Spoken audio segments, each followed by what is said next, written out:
de que los cristianos vamos a ocupar puestos de suma importancia, suprema importancia en todos los estamentos gubernamentales, sociales, religiosos y todo lo que quieras añadir ahí, de este mundo, de que vamos a, consecuentemente, cristianizar, lo dicen así, todo este planeta, de que vamos a conquistar las naciones para Cristo, de que vamos a dominar, les gusta esa palabra, dominar, además lo dicen así, con énfasis, para que se te quede bien en la cabeza y tú también lo digas, dominar, les gusta mucho esto. Las naciones para Cristo, en fin, una maravilla. Pero ¿dónde en la Biblia me enseña esto? Yo no lo he encontrado, excepto cuando estamos hablando de la venida en gloria del Señor y consecuentemente del establecimiento, entonces sí, del reino milenial, del reino mesiánico. No sé si vamos entrando un poquito en la cuestión. Por eso dije hace un momento que todo esto tiene que ver con un asunto escatológico, un asunto en cuanto a profecía. Y muchos dicen, bueno, eso no tiene mucha importancia, en definitiva, porque ¿qué más da? Dios sabe, sí, Dios sabe, pero nosotros también tenemos que saber. Y nos acordamos aquí de los 200 hijos de Isaacar, ¿amén?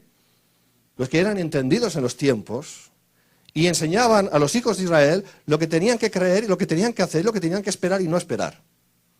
Y tenemos al ladrón que moría en la cruz, diciéndole al Señor, acuérdate de mí cuando tú vengas en el reino, cuando tú vengas en el reino. El ladrón sabía mucho más que cientos y miles de supuestos maestros de la palabra hoy en día. Y tenemos los primeros discípulos y los primeros padres de la Iglesia, como Ireneo, Tertuliano, Justino Mártir, Tertuliano, que eran absolutamente premilenaristas. Absolutamente premilenaristas. Para aquellos hermanos queridos que no sepan lo que significa el premilenarismo, significa que primero viene el rey y consecuentemente el reino. Eso es lo que los cristianos deberíamos creer, porque esto es lo que la palabra enseña. Y ahí tenemos el problema de base de G12 y de muchas otras atrocidades, que hablaremos de eso, hasta aburrirnos, creo. O al menos hasta que se nos quede las cosas claras. Y surgió un personaje que se llamaba Orígenes, en el siglo III después de Cristo. Y este señor, pretendidamente cristiano, no lo era. Era lo que hoy en día sería un seguidor de la nueva era. Ustedes han oído hablar de la nueva era, me imagino, ¿no? Del gnosticismo. Enseñando todo lo contrario. Era un hombre pretendidamente creyente, cristiano, pero que seguía herejías de la época y tenía una interpretación alegórica de las Escrituras y tenía un énfasis y una influencia en cuanto a la mitología griega impresionante. Era alejandrino. Siglo III. Siglo IV y V, porque vivió entre los dos siglos. Agustín de Hipona, llamado San Agustín. Les gustan los títulos a algunas personas, ¿eh? Este señor toma y retoma las enseñanzas de Orígenes y constituye lo que hoy llamamos el postmilenarismo. Es muy importante lo que estoy diciendo, parece que suena como a teoría, ¿verdad? Pero es muy importante, porque si no entendemos bien estas cosas, vamos a entender otras y las vamos a creer y nos vamos a contaminar. Porque como vengo diciendo, hermanos, y lo digo con toda sencillez y humildad, yo sé a quién estoy hablando, a personas que me superan en mucho. La Biblia es un libro premilenarista. Los primeros discípulos, los primeros creyentes, los primeros padres de la Iglesia eran premilenaristas y enseñaban, y lo tienen ustedes, creo, en el libro, sí, lo tienen, enseñaban que primero tenía que venir un tiempo de tribulación, que se tenía que levantar un personaje llamado Anticristo y que luego vendría el Señor y echaría a ese personaje y a su secuaz, el falso profeta, en un lago que arde con fuego y azufre e instauraría, eso es decir, el Señor en su venida, el reino milenial, el reino mesiánico prometido a Israel. Pero surge, como digo, Orígenes y luego Agustín de Hipona, y cambian la historia de la creencia de la Iglesia a partir de ese momento. Hasta no hace muchos años.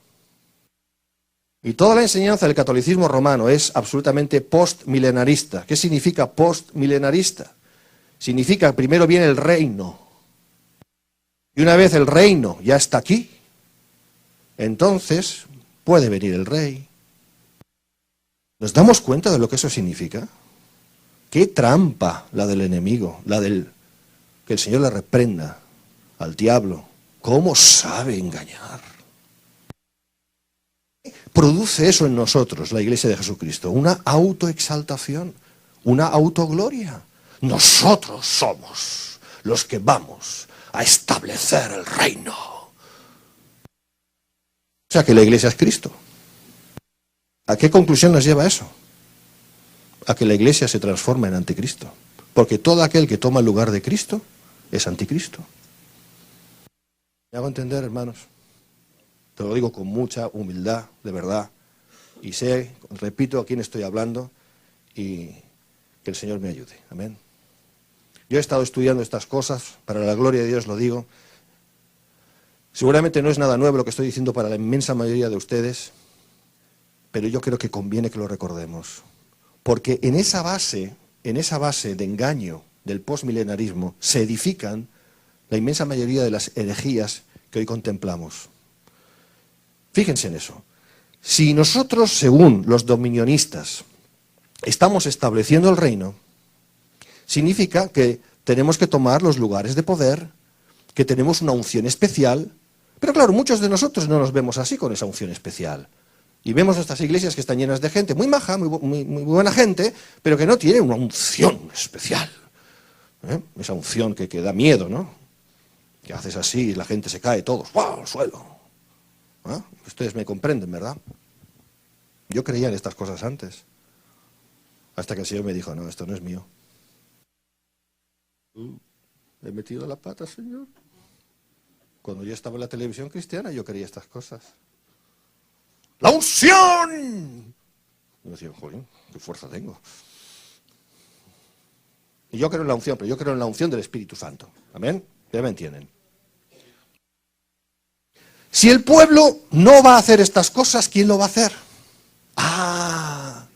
Aquí ya entramos en el concurso de los grandes apóstoles y los grandes profetas, los superungidos, que en España, de haberlos, haylos. Es decir, los hay. Bueno, pretendidamente los hay. Y lo digo con mucha pena y mucho dolor. Y permítanme que use del efecto de la ironía para poder enfatizar más estas cosas. No me estoy burlando. Es muy triste el asunto. Es muy triste que haya personas que se crean de que son especiales, de que son los ungidos que Dios ha escogido en estos días para levantar la iglesia, para que establezca el reino. Y a priori podríamos pensar, bueno, pues es una tontería, es una moda más, es pasajero, y llegará un momento en que esto pasará y ya está. Pues no, señor, no es tan sencillo el asunto y no es tan baladí.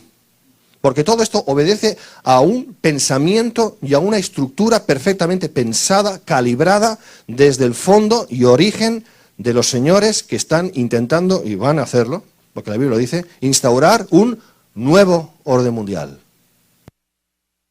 Hermanos, como pastores, como ministros de Cristo, primeramente, tenemos que estar muy conscientes de lo que estamos confrontando.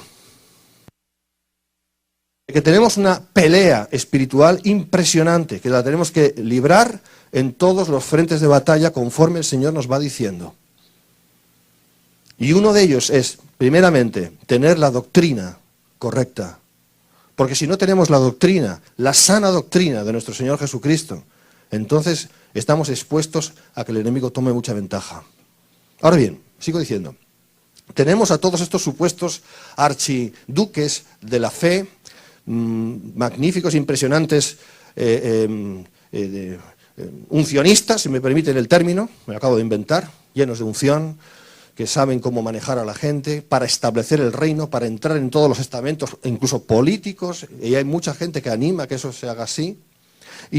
Pero claro, estos señores no pueden hacer nada o no pueden hacer mucho si están solos.